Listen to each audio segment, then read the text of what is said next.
आप सुन रहे हैं स्वामी विवेकानंद के द्वारा लिखी गई पुस्तक कर्मयोग। पिछले वीडियो में आप अध्याय 1 को सुने होंगे। इस वीडियो में आप अध्याय 2 सुनेंगे। अध्याय 2 है अपने अपने कार्य क्षेत्र में सब बड़े हैं। संख्या मत के अनुसार प्रकृति त्रिगुणमयी है। ये 3 गुण है, सत्य, रज तथा तम। बाह्य जगत में इन 3 गुणों का प्रकाश साम्यावस्था, क्रियाशीलता तथा जड़ता के रूप में दिखाई देता है। तम की व्याख्या अंधकार अथवा कर्मशून्यता के रूप में होती है। रज की कर्मशीलता अर्थात आकर्षण एवं विकर्षण के रूप में, और सत्य इन दोनों की साम्यावस्था तथा संयम रूप होता है। प्रत्येक व्यक्ति इन 3 गुणों से निर्मित है। कभी कभी जब तमोगुण प्रबल होता है तो हम सुस्त हो जाते हैं, तब मानो हिलडुल तक नहीं सकते और निष्कर्ष होकर कुछ विशिष्ट भावनाओं के दास हो जाते हैं। फिर कभी कभी कर्मशीलता का प्राबल्य होता है और कभी कभी इन दोनों के संयम रूप सत्य की प्रबलता होती है, जिससे मन शांत भाव धारण करता है। फिर भिन्न भिन्न मनुष्यों में इन गुणों में से कोई एक सबसे प्रबल होता है। एक मनुष्य में कर्मशून्यता, सुस्ती और आलस्य के गुण प्रबल रहते हैं, दूसरे में कर्मशीलता, उत्साह एवं शक्ति की, और तीसरे में हम शांति, मृदुता एवं माधुर्य का भाव देखते हैं, जो पूर्वोक्त दोनों गुणों अर्थात कर्मशीलता एवं कर्मशून्यता का सामंजस्य स्वरूप होता है। इस प्रकार संपूर्ण सृष्टि में पशुओं, वृक्षों और मनुष्यों में हमें इन विभिन्न गुणों का न्यूनाधिक मात्रा में वैशिष्ट्यपूर्ण प्रकाश दिखाई देता है। कर्मयोग का संबंध मुख्यतः इन 3 गुणों से है। कर्मयोग हमें यह बतलाकर कि उनका स्वरूप क्या है तथा उनका किस प्रकार उपयोग होना चाहिए, हमें अपना कार्य अच्छी तरह से करने की शिक्षा देता है। मानव समाज एक श्रेणीबद्ध संस्था है। इसके अंतर्गत सभी मनुष्य एक एक श्रेणी में विभक्त और भिन्न भिन्न सोपान में अवस्थित हैं। हम सभी जानते हैं कि सदाचार तथा कर्तव्य किसे कहते हैं, परंतु फिर भी हम देखते हैं कि भिन्न भिन्न देशों में सदाचार के संबंध में अलग अलग धारणाएं हैं। एक देश में जो बात सदाचार युक्त मानी जाती है, संभव है दूसरे देश में वही नितांत दुराचार समझी जाए। उदाहरणार्थ, एक देश में चचेरे भाई बहन आपस में विवाह कर सकते हैं, परंतु दूसरे देश में यही बात बहुत बुरी मानी जाती है। किसी देश में लोग अपनी साली से विवाह कर सकते हैं, परंतु यही बात दूसरे देश में बड़ी खराब समझी जाती है। फिर कहीं कहीं लोग एक ही बार विवाह कर सकते हैं और कहीं कहीं कई बार, इत्यादि इत्यादि। इसी प्रकार सदाचार की अन्य बातों के संबंध में भी विभिन्न देशों में बहुत भिन्न भिन्न धारणाएं रहती है। फिर भी हमारी यह धारणा है कि सदाचार का एक सार्वभौमिक आदर्श अवश्य है।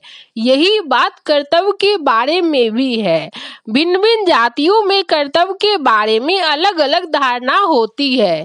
किसी देश में यदि एक मनुष्य कुछ विशिष्ट कार्य नहीं करता तो लोग उस पर दोषारोपण करते हैं, परंतु अन्य किसी देश में यदि वह मनुष्य वही कार्य करता है तो वहाँ के लोग कहते हैं कि उसने ठीक नहीं किया। फिर भी हम जानते हैं कि कर्तव्य का एक सार्वभौमिक आदर्श अवश्य है। इसी प्रकार एक समाज सोचता है कि कुछ विशिष्ट बातें ही कर्तव्य स्वरूप है, परंतु दूसरे समाज का विचार बिल्कुल विपरीत होता है और वह उन कार्यों को करना एक पातक समझेगा।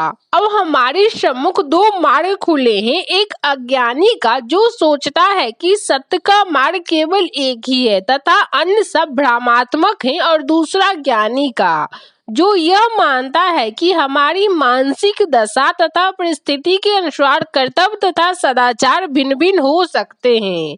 एतव जानने योग्य प्रधान बात यह है कि कर्तव्य तथा सदाचार के विभिन्न स्तर होते हैं और एक अवस्था के, एक परिस्थिति के कर्तव्य दूसरी परिस्थिति के कर्तव्य नहीं हो सकते। उदाहरणार्थ, सब महापुरुषों का उपदेश है कि अशुभ के प्रतिकार की चेष्टा नहीं करनी चाहिए, अशुभ का अप्रतिकार ही सर्वोच्च नैतिक आदर्श है। हम जानते हैं कि यदि हम लोग इस कहावत को पूर्णतः चरितार्थ करने लगे तो समाज के सारे बंधन ही छिन्न भिन्न हो जाए। चोर और लुटेरे हमारी जान माल पर हाथ मारने और मनमानी करने लगे। यदि इस प्रकार का अप्रतिकार धर्म एक दिन भी आचरण में लाया गया तो बड़ी गड़बड़ी मच जाएगी। परंतु फिर भी अपने हृदय के अंतःस्थल से हम अप्रतिकार रूप उपदेश की सत्ता भीतर ही भीतर अनुभव करते रहते हैं। हमें यह सर्वोच्च आदर्श प्रतीत होता है, परंतु यदि केवल इस मत का ही प्रचार किया जाए तब तो अधिकांश मनुष्यों को ही अन्यायकर्मी कहकर तिरस्कृत कर देना होगा। इतना ही नहीं बल्कि इसके द्वारा मनुष्यों को सदा यही अनुभव होने लगेगा कि वे अन्याय ही कर रहे हैं। उनके हृदय में प्रत्येक कार्य के बारे में संकल्प विकल्प सा होने लगेगा। उनका मन दुर्लभ हो जाएगा तथा अन्य किसी वैषण्य की अपेक्षा आत्मधिक्कार उनमें अधिक दुर्गुणों का संचार कर लेगा। जो व्यक्ति अपने प्रति घृणा करने लगा है उसके पतन का द्वार खुल चुका है। और यही बात जाति के संबंध में भी घटती है। हमारा पहला कर्तव्य यह है कि हम अपने प्रति घृणा न करें, क्योंकि आगे बढ़ने के लिए यह आवश्यक है कि पहले हम स्वयं में विश्वास रखें और फिर ईश्वर में। जिसे स्वयं में विश्वास नहीं उसे ईश्वर में कभी भी विश्वास नहीं हो सकता। तब हमारे लिए जो एकमात्र रास्ता रह जाता है वह यह कि हम समझ ले कि कर्तव्य तथा सदाचार की धारणा विभिन्न परिस्थितियों के अनुसार बदलती रहती है। यह बात नहीं कि जो मनुष्य अशुभ का प्रतिकार कर रहा है वह कोई ऐसा काम है जो सदा और स्वभावतः अन्यायपूर्ण है, वरन भिन्न भिन्न परिस्थितियों के अनुसार अशुभ का प्रतिकार करना उसका कर्तव्य ही हो सकता है।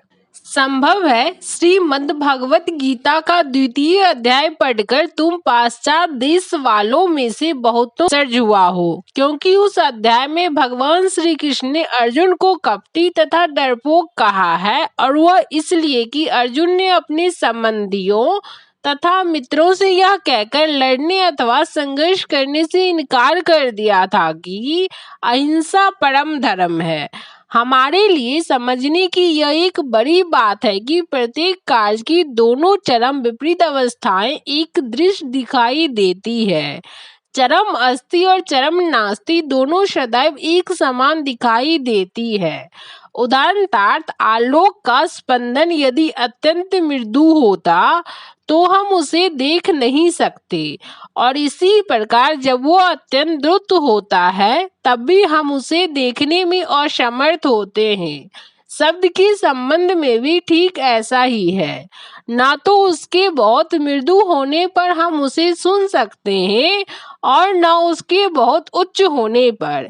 इसी प्रकार का भेद प्रतिकार अथवा अप्रतिकार में है। एक मनुष्य इसलिए प्रतिकार नहीं करता कि वह कमजोर है, सुस्त है और समर्थ है। दूसरी ओर एक दूसरा मनुष्य है जो यह जानता है कि यदि वह चाहे तो जबरदस्त प्रतिकार कर सकता है, परंतु फिर भी वह केवल अप्रतिकार ही नहीं करता वरन अपने शत्रुओं के प्रति शुभकामनाएं भी प्रकट करता है।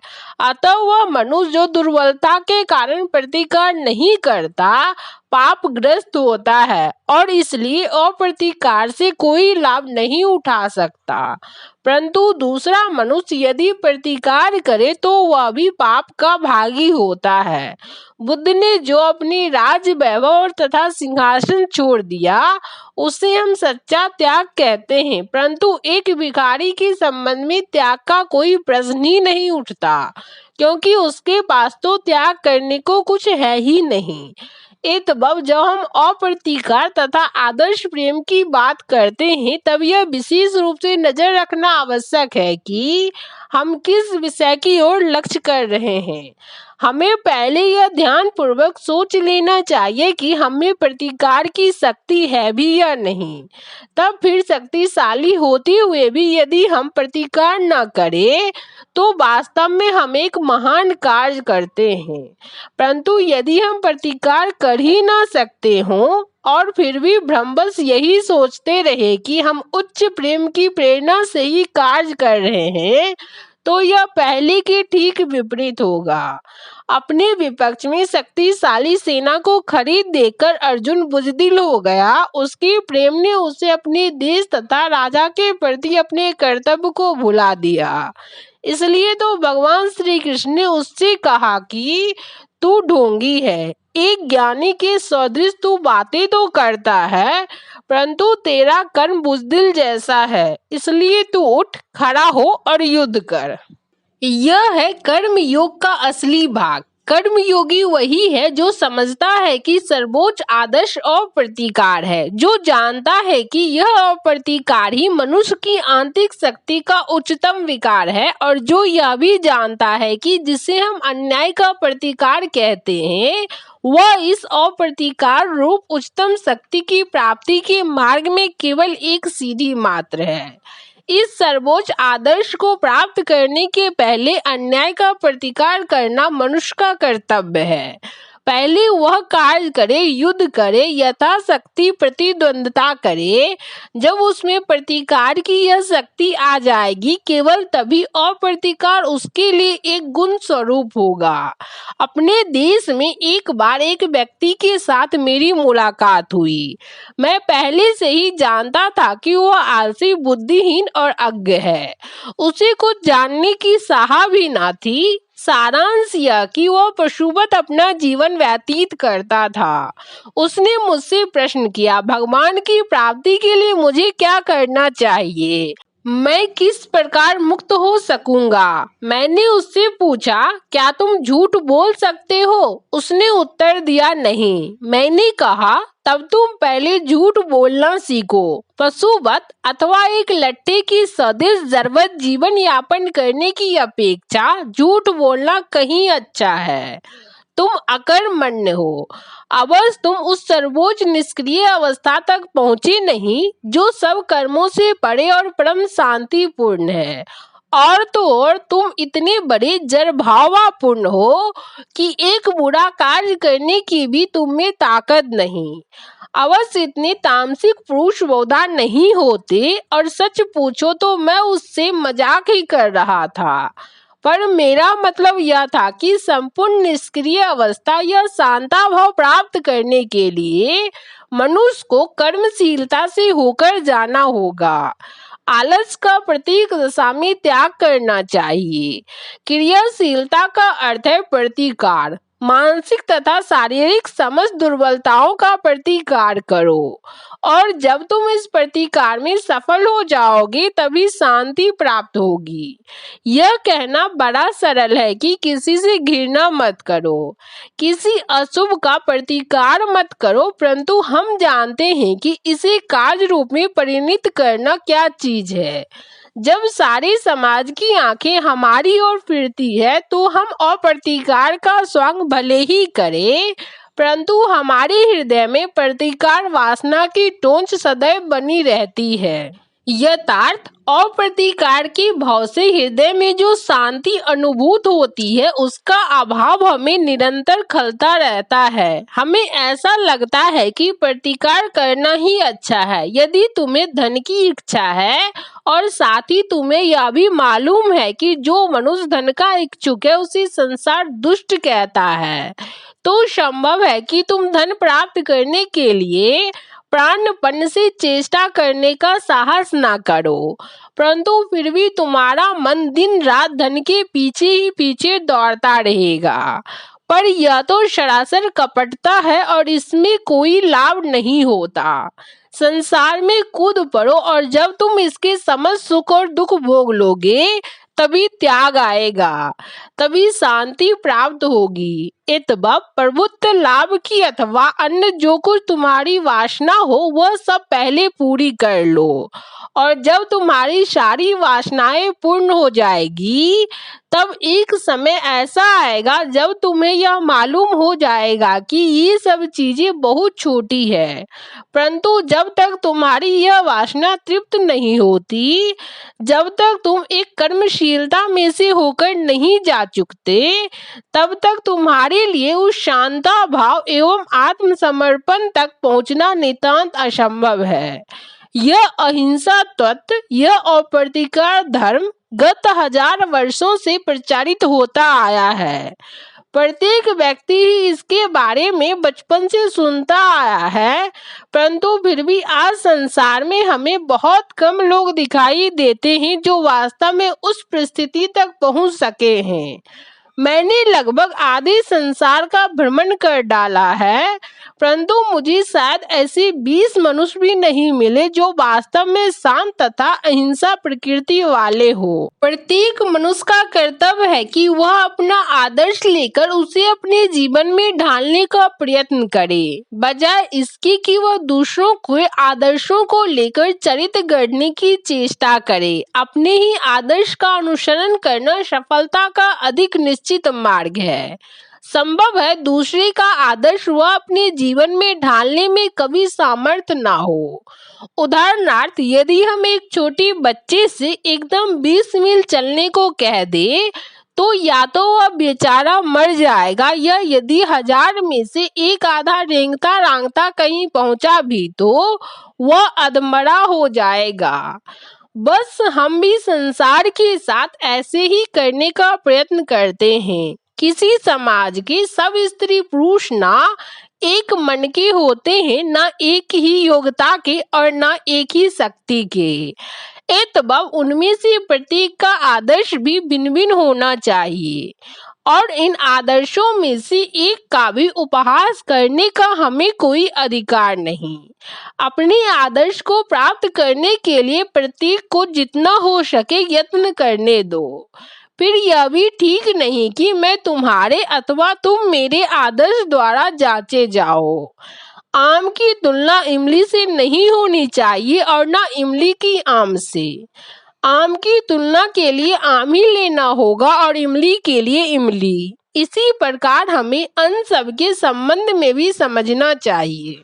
बहुत्व में एकत्व ही सृष्टि का नियम है। प्रत्येक स्त्री पुरुष में व्यक्तिगत रूप से कितना भी भेद क्यों ना हो, उन सब के पीछे वह एकत्व ही विद्यमान है। स्त्री पुरुषों के भिन्न भिन्न चरित्र एवं उनकी अलग अलग श्रेणियां सृष्टि की स्वाभाविक भिन्नताएं मात्र है। एतबब एक ही आदर्श द्वारा सबकी जांच करना अथवा सबके सामने एक ही आदर्श रखना किसी भी प्रकार उचित नहीं है। ऐसा करने से केवल एक और स्वाभाविक संघर्ष उत्पन्न हो जाता है और फल यह होता है कि मनुष्य स्वयं से ही घृणा करने लगता है तथा धार्मिक एवं उच्च बनने से रुक जाता है। हमारा कर्तव्य तो यह है कि हम प्रत्येक को उसके अपने उच्चतम आदर्श को प्राप्त करने के लिए प्रोत्साहित करें तथा उस आदर्श को सत्य के जितना निकटवर्ती हो सके लाने की चेष्टा करें। हम देखते हैं कि हिंदू नीति शास्त्र में यह तत्व बहुत प्राचीन काल से ही अपनाया जा चुका है और हिंदुओं के धर्मशास्त्र तथा नीति संबंधी पुस्तकों में ब्रह्मचर्य, गृहस्थ, वानप्रस्थ तथा संन्यास, इन सब विभिन्न आश्रमों के लिए भिन्न भिन्न विधियों का वर्णन है। हिंदू शास्त्रों के अनुसार मानव जाति के साधारण कर्तव्यों के अतिरिक्त प्रत्येक मनुष्य के जीवन में कुछ विशेष कर्तव्य होते हैं। एक हिंदू को पहले ब्रह्मचार्याश्रम अर्थात छात्र जीवन का अवलंबन करना पड़ता है, उसके बाद वह विवाह करके गृहस्थ हो जाता है। वृद्धावस्था में गृहस्थ आश्रम से अवकाश लेकर वह वानप्रस्थ धर्म का अवलंबन करता है और अंत में यह संसार को त्याग कर सन्यासी हो जाता है। जीवन के इन भिन्न भिन्न आश्रमों में भिन्न भिन्न कर्तव्य होते हैं। वास्तव में इन आश्रमों में कोई किसी से श्रेष्ठ नहीं है। एक गृहस्थ का जीवन भी उतना ही श्रेष्ठ है जितना कि एक ब्रह्मचारी का। जिससे अपना जीवन धर्म कार्य के लिए उत्सर्ग कर दिया है। सड़क का भंगी भी उतना ही उच्च तथा श्रेष्ठ है जितना कि एक सिंहासन रूढ़ राजा। थोड़ी देर के लिए उसे गद्दी पर से उतार दो और उसे मेहतर का काम दो, फिर देखिए वह कैसा काम करता है। इसी प्रकार उस मेहतर को राजा बना दो, देखिए वह कैसा राज चलाता है। यह कहना व्यर्थ है कि गृहस्थ से सन्यासी श्रेष्ठ है। संसार को छोड़कर स्वच्छंद और शांत जीवन में रहकर ईश्वरों उपासना करने की अपेक्षा संसार में रहते हुए ईश्वर की उपासना करना बहुत कठिन है। आज तो भारत में जीवन के ये 4 आश्रम घटकर केवल 2 ही रह गए हैं, गृहस्थ एवं संन्यास। गृहस्थ विवाह करता है और नागरिक बनकर अपने कर्तव्यों का पालन करता है तथा सन्यासी अपनी समस्त शक्तियों को केवल ईश्वरों उपासना एवं धर्मोपदेश में लगा देता है। मैं अब महानिर्वाण तंत्र से गृहस्थ के कर्तव्य संबंधी कुछ श्लोक उद्धृत करता हूँ। यह सुनकर तुम देखोगे कि किसी व्यक्ति के लिए गृहस्थ होकर अपने सब कर्तव्यों का उचित रूप से पालन करना कितना कठिन है। पहला श्लोक का अर्थ है, गृहस्थ को ब्रह्मनिष्ठ होना चाहिए तथा ब्रह्म ज्ञान का लाभ ही उसके जीवन का चरम लक्ष्य होना चाहिए, परंतु फिर भी उसे निरंतर अपने सब कर्म करते रहना चाहिए, अपने कर्तव्यों का पालन करते रहना चाहिए और अपने समस्त कर्मों के फलों को ईश्वर को अर्पण कर देना चाहिए। कर्म करके कर्म फल की आकांक्षा न करना, किसी मनुष्य की सहायता करके उससे किसी प्रकार की कृतज्ञता की आशा न रखना, कोई सत्कर्म करके भी इस बात की ओर नजर तक न देना कि वह हमें यश और कीर्ति देगा अथवा नहीं, इस संसार में सबसे कठिन बात है। संसार जब तारीफ करने लगता है तब एक निहायत बुजदिल भी बहादुर बन जाता है।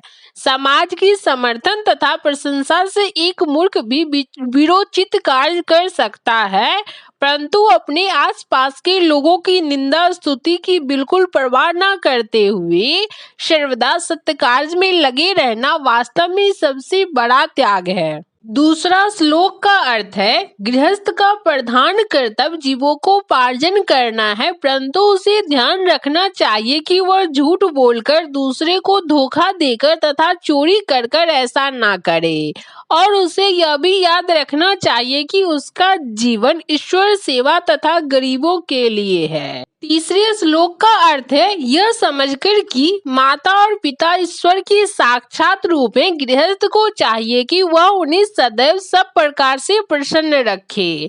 चौथा श्लोक का अर्थ है, यदि उसके माता पिता प्रसन्न रहते हैं तो ईश्वर उसके प्रति प्रसन्न होते हैं। पांचवें श्लोक का अर्थ है, अपने माता पिता के सम्मुख औद्धत्य, परिहास, चंचलता अथवा क्रोध प्रकट ना करे। वह पुत्र वास्तव में श्रेष्ठ है जो अपने माता पिता के प्रति एक भी कटु शब्द नहीं कहता। माता पिता के दर्शन कर उसे चाहिए कि वह उसे आदर पूर्वक प्रणाम करे, उनके आने पर वह खड़ा हो जाए और जब तक कि वे उससे बैठने को ना कहे तब तक ना बैठे। छठे श्लोक का अर्थ है, जो गृहस्थ अपने माता पिता, बच्चों, स्त्री तथा अतिथि को बिना भोजन कराए स्वयं कर लेता है वह पाप का भागी होता है। सातवें श्लोक का अर्थ है, पिता माता द्वारा ही यह शरीर उत्पन्न हुआ है, एवं उन्हें प्रसन्न करने के लिए मनुष्य को हजार हजार कष्ट भी सहने चाहिए। आठवें श्लोक का अर्थ है, इसी प्रकार मनुष्य का अपनी स्त्री के प्रति भी कर्तव्य है। गृहस्थ को अपनी बीवी को कभी धुड़कना ना चाहिए और उसका मातृत्व पालन करना चाहिए। यदि उसकी स्त्री साध्वी और पतिव्रता है तो वह कष्ट में भी उसका त्याग ना करे। जो मनुष्य अपनी स्त्री के अतिरिक्त किसी दूसरी स्त्री का कलुषित मन से चिंतन करता है वह घोर नरक में जाता है। ज्ञानी मनुष्य को चाहिए कि वह स्त्री के साथ निर्जन में शयन या वास ना करे, स्त्रियों के सम्मुख अनुचित वाक ना कहे और ना मैंने यह किया वह कहे आदि कहकर अपने मुख से अपनी बड़ाई ही करे। अपनी स्त्री को धन, बल, प्रेम, श्रद्धा एवं अमृत तुल्य वाक द्वारा प्रसन्न रखे और उसे किसी प्रकार क्षुब्ध ना करे। हे पार्वती, जो पुरुष अपनी पतिव्रता स्त्री का प्रेम भाजन बनने में सफल होता है उसे समझो कि अपने स्वधर्म के आचरण में सफलता मिल गई। ऐसा व्यक्ति तुम्हारा प्रिय होता है। 90वें श्लोक का अर्थ है, पुत्र कन्या के प्रति गृहस्थ के निम्नलिखित कर्तव्य हैं। 4 वर्ष की अवस्था तक पुत्रों का खूब लाड़ प्यार करना चाहिए। फिर 16 वर्ष की अवस्था तक उन्हें नाद विद सद्गुणों और विद्याओं की शिक्षा देनी चाहिए। जब वे 20 वर्ष के हो जाए तो उन्हें किसी गृह कर्म में लगा देना चाहिए। तब पिता को चाहिए कि वह उन्हें अपनी बराबरी का समझकर उनके प्रति स्नेह प्रदर्शन करे। ठीक इसी तरह कन्याओं का भी लालन पालन करना चाहिए। उनकी शिक्षा बहुत ध्यान पूर्वक होनी चाहिए और जब उनका विवाह हो तो पिता को उन्हें धन आभूषण आदि देना चाहिए। 10वें श्लोक का अर्थ है, इसी प्रकार गृहस्थ को अपने भाई बहन भतीजे भांजे तथा अन्य सगे संबंधी मित्र एवं नौकरों का भी पालन करना चाहिए और उन्हें संतुष्ट रखना चाहिए। फिर गृहस्थ को यह भी चाहिए कि वह सधर्मत अपने ग्राम वासियों, अभ्यागतों और उदासीनियों का पालन करे। हे देवी, धन संपन्न होते हुए भी जो गृहस्थ अपने कुटुंबियों तथा निर्धनों का भी भापका नहीं करता वह निर्दयनीय और पापी है। उसे तो पशु तुल्य ही समझना चाहिए। 11वां श्लोक का अर्थ है, गृहस्थ को अत्यंत निद्रा, आलस, देह की सेवा, केश विन्यास तथा भोजन वश में आसक्ति का त्याग करना चाहिए। उसे आहार, निद्रा, भाषण, मैथुन इत्यादि सब बातें परिमित रूप से करनी चाहिए। 12वें श्लोक का अर्थ है, गृहस्थ को अपने शत्रु के सामने सुर होना चाहिए और गुरु एवं व्युत जनों के समक्ष नर्म। शत्रु के सम्मुख शूरता प्रकट करके उससे उस पर शासन करना चाहिए। यह गृहस्थ का आवश्यक कर्तव्य है। गृहस्थ को घर में कोने में बैठकर रोना और अहिंसा परमो धर्म कहकर खाली गाल न बजाना चाहिए। यदि वह शत्रु के सम्मुख वीरता नहीं दिखाता तो वह अपने कर्तव्य की अवहेलना करता है, किंतु वह अपने बंधु बांधव, आत्मीय, स्वजन एवं गुरु के निकट सम्मान, शांत एवं निरीह भाव अवलंबना करनी चाहिए। 3रा श्लोक का अर्थ है, निर्दिष्ट अशक्त व्यक्ति को वह सम्मान ना दे और सम्मानीय व्यक्ति को आदर करे। अशक्त व्यक्ति के प्रति सम्मान प्रदर्शित करना गृहस्थ का कर्तव्य नहीं है, क्योंकि ऐसा करने से वह असद विषय को आश्रय देता है और यदि सम्मान योग्य व्यक्ति को वह सम्मान नहीं देता है तो भी वह बड़ा अन्याय करता है।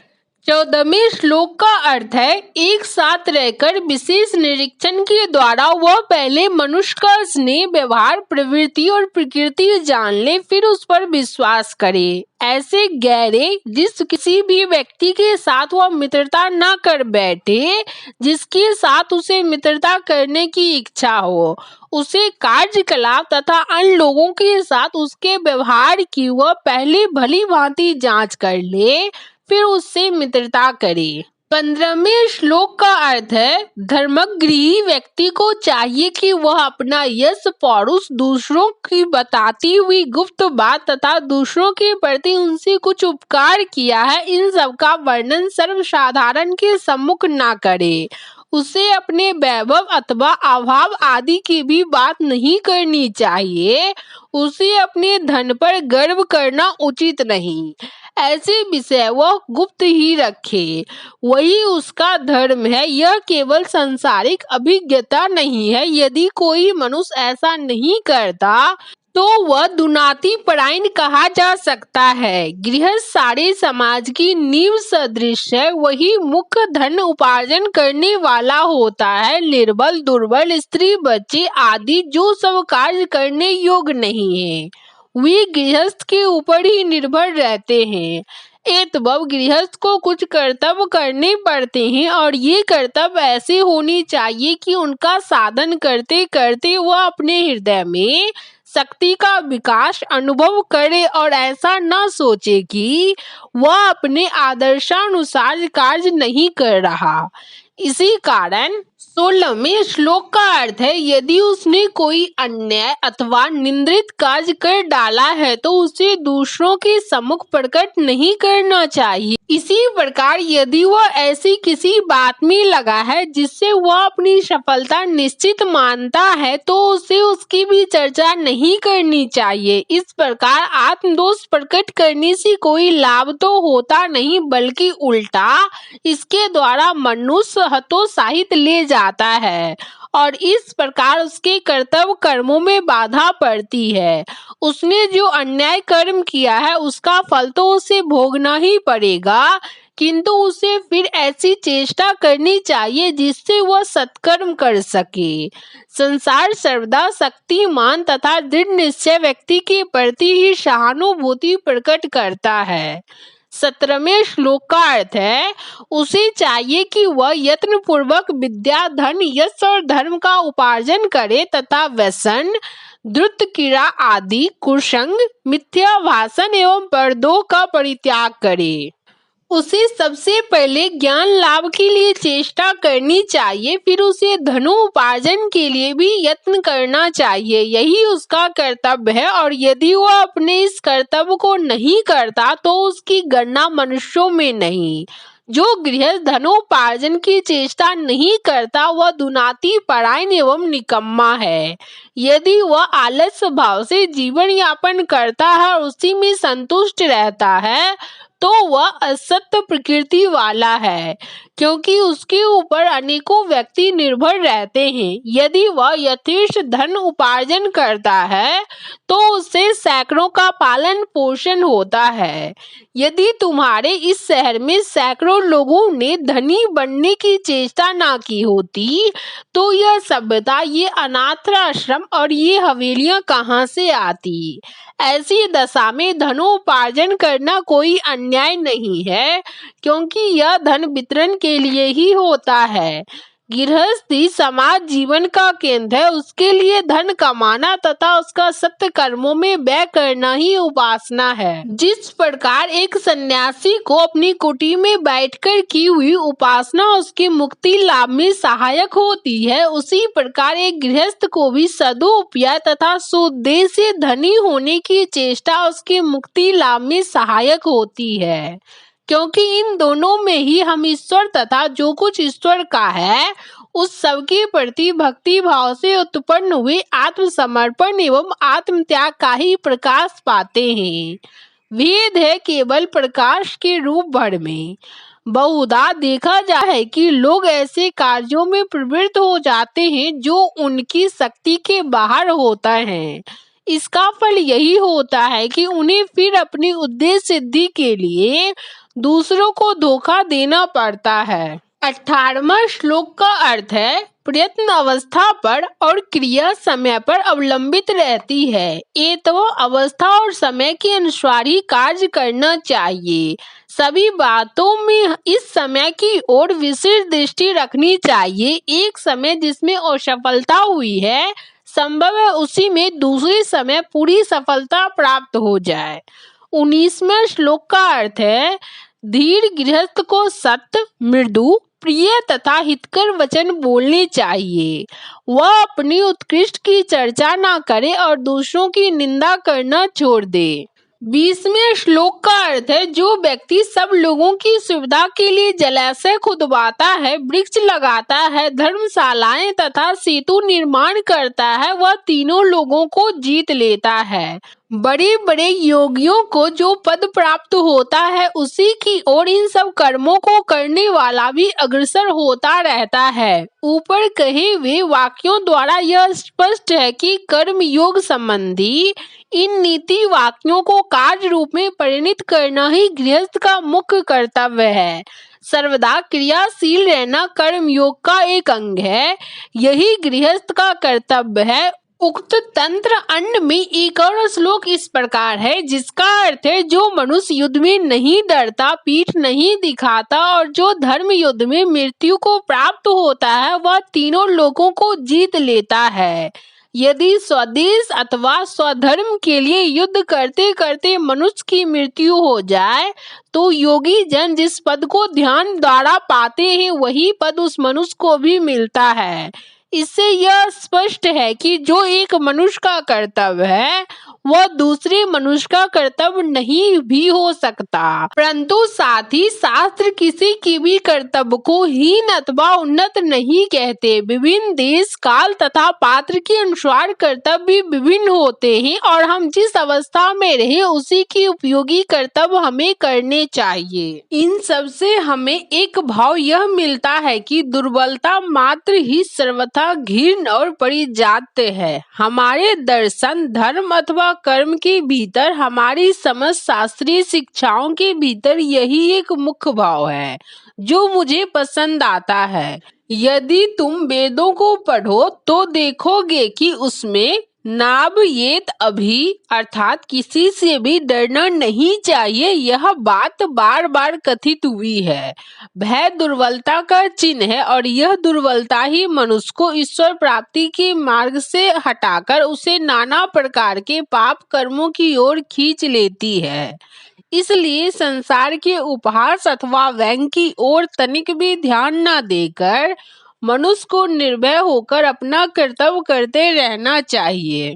यदि कोई मनुष्य संसार से विरक्त होकर ईश्वरोपासना में लग जाए तो उसे यह नहीं समझना चाहिए कि जो लोग संसार में रहकर संसार के हित के लिए कार्य करते हैं वे ईश्वर की उपासना नहीं करते और न अपने स्त्री बच्चों के लिए संसार में रहने वाले गृहस्थों को ही यह सोचना चाहिए कि जिन लोगों ने संसार का त्याग कर दिया है वे आलसी और घृणित जीव हैं।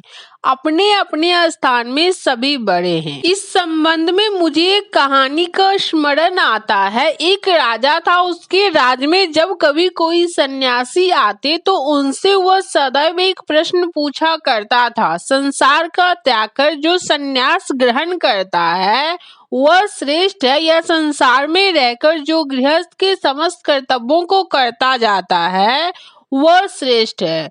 अनेक विद्वान लोगों ने उसके इस प्रश्न का उत्तर देने का प्रयत्न किया। कुछ लोगों ने कहा कि सन्यासी श्रेष्ठ है। यह सुनकर राजा ने इसे सिद्ध करने को कहा। जब वे सिद्ध न कर सके तो उन्हें विवाह करके गृहस्थ हो जाने की आशा दी।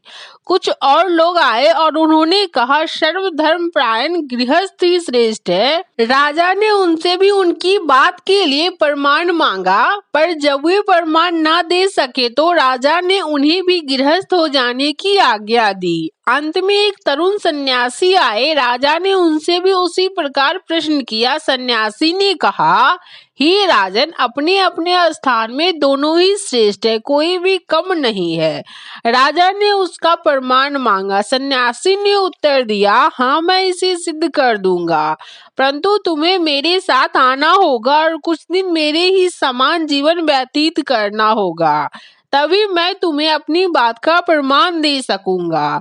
राजा ने सन्यासी की बात स्वीकार कर ली और उनके पीछे पीछे हो लिया। वह उन सन्यासियों के साथ अपने राज की सीमा को पार कर अनेक देशों में से होता हुआ एक बड़े राज में जा पहुंचा। उस राज की राजधानी में एक बड़ा उत्सव मनाया जा रहा था। राजा और सन्यासी ने संगीत और नगाड़ों के शब्द सुने और डोंडी पीटने वालों की आवाज भी। लोग सड़कों पर सुसज्जित होकर कतारों में खड़े थे। उसी समय कोई एक विशेष घोषणा की जा रही थी। उपरोक्त राजा तथा सन्यासी भी यह सब देखने के लिए वहां खड़े हो गए। घोषणा करने वालों ने चिल्लाकर कहा, इस देश की राजकुमारी का स्वयंवर होने वाला है। राजकुमारियों का अपने लिए इस प्रकार पति चुनना भारतवर्ष में एक पुराना रिवाज था। अपने भावी पति के संबंध में प्रत्येक राजकुमारी के अलग अलग विचार होते थे।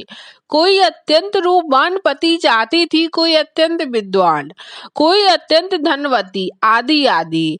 अड़ोस पड़ोस के राज्यों के राजकुमार सुंदर से सुंदर ढंग से अपने को सजाकर राजकुमारी के सम्मुख उपस्थित होते थे। कभी कभी उन राजकुमारों के भी भाट होते थे जो उनके गुणों का ज्ञान करते तथा यह दर्शाते कि उन्हीं का वर्ण किया जाए। राजकुमारी को एक सजे हुए सिंहासन पर बिठाकर आलीशान ढंग से सभा के चारों ओर ले जाया जाता था। वह उन सबके सामने जाती तथा उनका गुणगान सुनती। यदि उसे कोई राजकुमार नापसंद होता तो वह अपने वाहकों से कहती आगे बढ़ो, और उसके पश्चात उस नापसंद राजकुमार का कोई ख्याल तक न किया जाता था। यदि राजकुमारी किसी राजकुमार से प्रसन्न हो जाती तो वह उसके गले में वरमाला डाल देती और वह राजकुमार उसका पति हो जाता था। जिस देश में यह राजा और सन्यासी आए हुए थे उस देश में भी इसी प्रकार का एक स्वयंवर हो रहा था। यह राजकुमारी संसार में अद्वितीय सुंदरी थी और उसका भावी पति ही उसके पिता के बाद उसके राज का उत्तराधिकारी होने वाला था। इस राजकुमारी का विचार एक अत्यंत सुंदर पुरुष से विवाह करने का था, परंतु उसे योग्य व्यक्ति मिलता ही ना था। कई बार उसके लिए स्वयंवर रच गए पर राजकुमारी को अपने मन का पति न मिला। इस बार का स्वयंवर बड़ा सुंदर था। अन्य सभी अवसरों की अपेक्षा इस बार अधिक लोग आए थे। राजकुमारी रत्न जटित सिंहासन पर बैठकर आई और उसके वाहक उसे एक राजकुमार के सामने से दूसरे के सामने ले गए, परंतु उसने किसी की ओर देखा तक नहीं। सभी लोग निराश हो गए और सोचने लगे कि क्या अन्य अवसरों की भांति इस बार का स्वयंवर भी असफल ही रहेगा। इतने में ही वहां एक दूसरा तरुण सन्यासी आ पहुंचा। वह इतना सुंदर था कि मानो सूर्य देव ही आकाश छोड़कर स्वयं पृथ्वी पर उतर आए हों। वह आकर सभा के एक ओर खड़ा हो गया और जो कुछ हो रहा था उसे देखने लगा। राजकुमारी का सिंहासन उसके समीप आया और ज्यों ही उसने उस सुंदर सन्यासी को देखा त्यों ही वह रुक गई और उसके गले में वरमाला डाल दी। तरुण सन्यासी ने एकदम माला को रोक लिया और यह कहते हुए छी छी यह क्या है, उसे फेंक दिया। उसने कहा मैं सन्यासी हूँ, मुझे विवाह से क्या प्रयोजन। उस देश के राजा ने सोचा कि शायद निर्धन होने के कारण यह राजकुमारी से विवाह करने का साहस नहीं कर रहा है। ये तो उसने उससे कहा देखो मेरी कन्या के साथ तुम्हें मेरा आधा राज अभी मिल जाएगा और संपूर्ण राज मेरी मृत्यु के बाद। और यह कहकर उसने सन्यासी के गले में फिर माला डाल दी। उस युवा सन्यासी ने माला फिर निकालकर फेंक दी और कहा छी यह सब क्या झंझट है, मुझे विवाह से क्या मतलब। और यह कहकर वह तुरंत सभा छोड़कर चला गया। उधर राजकुमारी इस युवा पर इतनी मोहित हो गई कि उसने कह दिया मैं इसी मनुष्य से विवाह करूंगी, नहीं तो प्राण त्याग दूंगी। और राजकुमारी सन्यासी के पीछे पीछे उसे लौटा लाने के लिए चल पड़ी। इसी अवसर पर अपने पहले सन्यासी ने जो राजा को यहाँ लाए थे राजा से कहा राजन चलिए इन दोनों के पीछे पीछे हम लोग भी चले। निदान वे उनके पीछे पीछे काफी फासला रखते हुए चलने लगे। वह युवा सन्यासी जिसने राजकुमारी से विवाह करने से इनकार कर दिया था कई मील निकल गया और अंत में एक जंगल में घुस गया। उसके पीछे राजकुमारी थी और उन दोनों के पीछे ये दोनों। तरुण सन्यासी उस वन से भली भांति परिचित था तथा वहां के सारे जटिल रास्तों का उसे ज्ञान था। वह एकदम एक रास्ते में घुस गया और अदृश्य हो गया। राजकुमारी फिर उसे देख ना सके। उसे काफी देर ढूंढने के बाद अंत में वह एक वृक्ष के नीचे बैठ गई और रोने लगी क्योंकि उसे बाहर निकलने का मार्ग नहीं मालूम था। इतने में वह राजा और सन्यासी उसके पास आए और उसने कहा बेटी रो मत, हम तुम्हें इस जंगल के बाहर निकालने चलेंगे, परंतु अभी बहुत अंधेरा हो गया है जिससे रास्ता ढूंढना सहज नहीं। यही एक बड़ा पेड़ है, आओ इसी के नीचे हम सब विश्राम करें और सवेरा होते ही हम तुम्हें मार्ग बता देंगे। अब उस पेड़ की एक डाली पर एक छोटी चिड़िया, उसकी स्त्री तथा उसके 3 बच्चे रहते थे। उस चिड़िया ने पेड़ के नीचे इन 3 लोगों को देखा और अपनी स्त्री से कहा, देखो हमारे यहाँ के लोग अतिथि हैं, जाड़े का मौसम है, हम लोग क्या करें, हमारे पास आग तो है नहीं। यह कहकर वह उड़ गया और एक जलती हुई लकड़ी का टुकड़ा अपनी चोंच में दबा लाया और उसे अतिथियों के सामने गिरा दिया। उन्होंने उसमें लकड़ी लगा लगाकर खूब आग तैयार कर ली, परंतु चिड़िया को फिर भी संतोष ना हुआ। उसने अपनी स्त्री से फिर कहा, बताओ अब हमें क्या करना चाहिए, ये लोग भूखे और इन्हें खिलाने के लिए हमारे पास कुछ भी नहीं है। हम लोग गृहस्थ हैं और हमारा धर्म है कि जो लोग हमारे घर आए उसे हम भोजन कराएं। जो कुछ मेरी शक्ति में है मुझे अवश्य करना चाहिए, मैं उन्हें अपना यह शरीर ही दे दूंगा। ऐसा कहकर वह आग में कूद पड़ा और भुन गया। अतिथियों ने उसे आग में गिरते देखा, उसे बचाने का यत्न भी किया परंतु बचा ना सके। उस चिड़िया की स्त्री ने अपने पति का सुकुत देखा और अपने मन में कहा, ये तो 3 लोग हैं, उनके भोजन के लिए केवल एक ही चिड़िया पर्याप्त नहीं। पत्नी के रूप में मेरा यह कर्तव्य है कि अपने पति के परिश्रमों को मैं व्यर्थ न जाने दूं, वो मेरा भी शरीर ले ले। और ऐसा कहकर वह भी आग में गिर गई और भुन गई। इसके बाद जब उन 3 छोटे बच्चों ने देखा कि उन अतिथियों के लिए इतने तो पर्याप्त ना होगा, तो उन्होंने आपस में कहा, हमारे माता पिता से जो कुछ बन पड़ा उन्होंने किया, परंतु फिर भी उतना पूरा ना पड़ेगा। अब हमारा धर्म है कि हम उनके कार्य को पूरा करें, हम अपने शरीर भी दे देने चाहिए। और यह कहकर वह सभी आग में कूद पड़े। यह सब देखकर ये तीनों लोग बहुत चकित हुए। इन चिड़ियों को वो खा ही कैसे सकते थे। रात को वे बिना भोजन किए ही रहे। प्रातःकाल राजा तथा सन्यासी ने राजकुमारी को जंगल का मार्ग दिखला दिया और वह अपने पिता के घर वापस चली गई। तब सन्यासी ने राजे से कहा, देखो राजन, तुम्हें अब ज्ञात हो गया है कि अपने अपने स्थान में सब बड़े हैं। यदि तुम संसार में रहना चाहते हो तो इन चिड़ियों के समान रहो, दूसरे के लिए अपना जीवन दे देने को सदैव तत्पर रहो। और यदि तुम संसार छोड़ना चाहते हो तो उस युवा सन्यासी के समान हो जिसके लिए वह परम सुंदर स्त्री और एक राजवी तृणवत था। यदि गृहस्थ होना चाहते हो तो दूसरे के हित के लिए अपना जीवन अर्पित कर देने के लिए तैयार रहो। और यदि तुम्हें संन्यास जीवन की इच्छा है तो सौंदर्य, धन तथा अधिकार की ओर आंख तक ना उठाओ। अपने अपने स्थान में सब श्रेष्ठ है, परंतु एक का कर्तव्य दूसरे का कर्तव्य नहीं हो सकता। आप सुन रहे थे स्वामी विवेकानंद के द्वारा लिखी गई पुस्तक कर्मयोग। इस वीडियो में आप इसके अध्याय 2 को सुने होंगे। वीडियो पसंद आए तो लाइक, शेयर एंड सब्सक्राइब करें।